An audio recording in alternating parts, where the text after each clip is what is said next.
Meu nome é Carla Maria Chagas e Cavalcante Coique. Meu nome é João Luiz Azevedo de Carvalho, Luiz com Z. Meu nome é Taiguara Oliveira.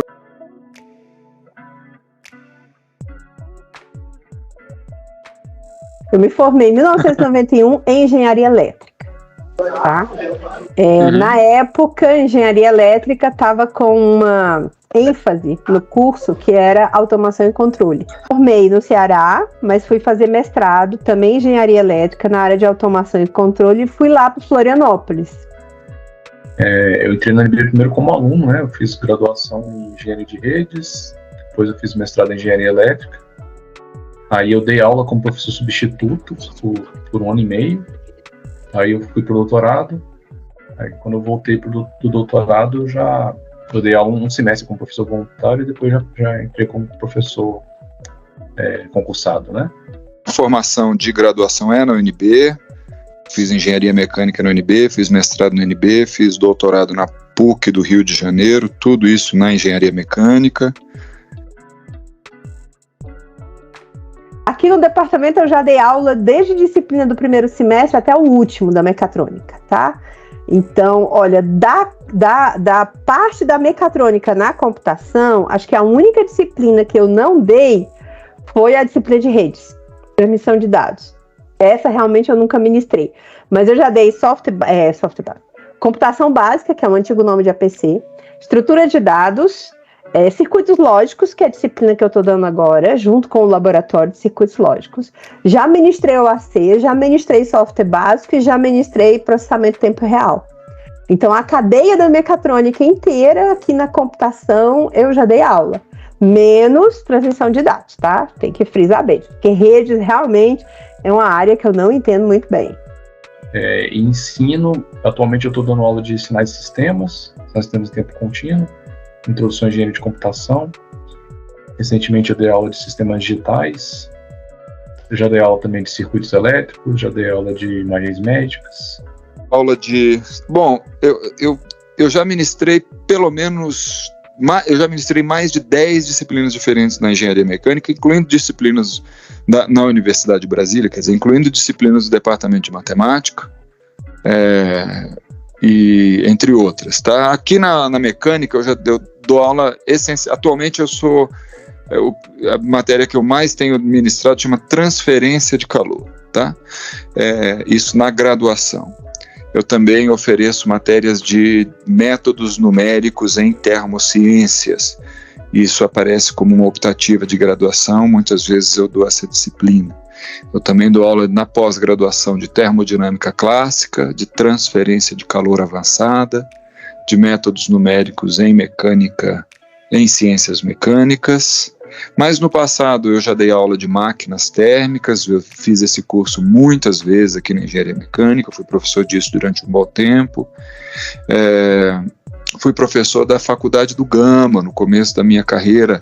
Eu trabalhei na Faculdade do Gama, onde eu dei aula de cálculo, dei aula de dinâmica dos fluidos, também de transferência de calor e outras matérias. Todo robô tem sensores e todo robô tem atuadores. Então essa é a definição de robótica para mim. Tem gente que discorda, mas para mim é assim. Você tem sensores que estão lendo o mundo e você tem atuadores onde o robô muda a posição dele, a velocidade, ou mesmo alguma coisa no espaço, como é o caso do manipulador, né? Que ele muda uma coisa de um lugar para o outro, ele alterou o ambiente. Sim. O problema é que esses sensores, eles nunca dão um resultado muito preciso, muito correto, tá? Você tem, por exemplo, a imagem. Na verdade, a imagem, ela tá muito boa, ela tá claríssima pra gente, que temos o nosso supercomputador. Mas na hora que a gente programa o algoritmo para fazer a visão computacional, você não tem muita certeza se aquilo é uma bola de futebol ou se é o rosto de uma pessoa. Sabe? Não dá muito para saber. Então, essa coisa de lidar com incertezas, o grupo onde eu fiz doutorado, eles tinham todo uma estrutura teórica de modelar essas incertezas com probabilidade, tá?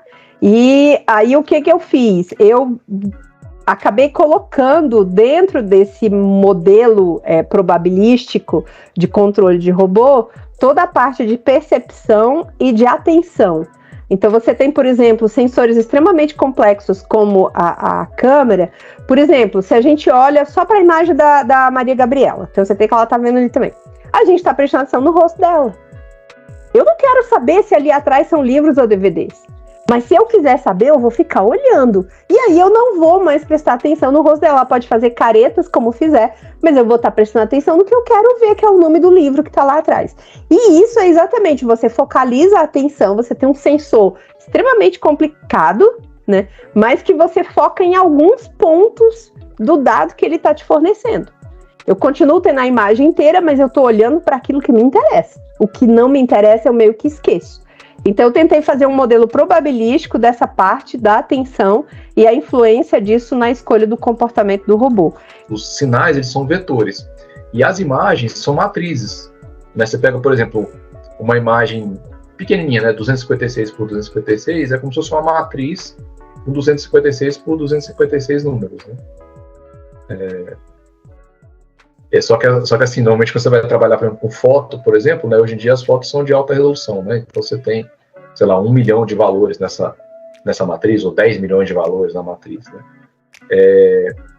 E aí imagens médicas, mesma coisa, né? Uma imagem médica, normalmente imagem médica a resolução não é tão alta assim, né? Mas também é uma matriz. Então, assim, as contas que a gente faz tem muita relação com álgebra, e principalmente com a matemática que vocês vão estudar em sinais e sistemas, que são as transformadas de Laplace, transformada de Fourier. E aí, assim, tem, por exemplo, filtragens, né? Você tira ruído do sinal, ou tira ruído da imagem, ou então realça alguma característica que você deseja focar naquela imagem, por exemplo, borra uma região, ou então realça uma borda entre... Por exemplo, no caso do coração, é muito comum a gente querer detectar onde é que estão as paredes do miocárdio, né? Ou separar o que é sangue do que é músculo do coração. E aí existem diversas técnicas de filtragem, igual o filtro do Instagram, não tem os filtros do Instagram? Aí você aplica filtro na imagem médica para extrair as características que você quer.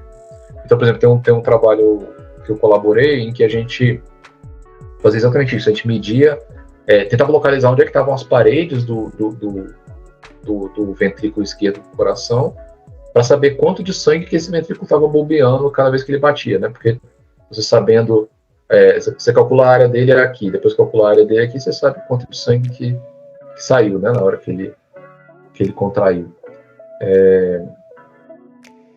Na área de sinais, por exemplo, o que eu fiz no meu TCC, inclusive, né? Foi projeto final de graduação meu, foi pegar o sinal de eletrocardiograma e extrair informações desse sinal para poder avaliar o comportamento do sistema nervoso.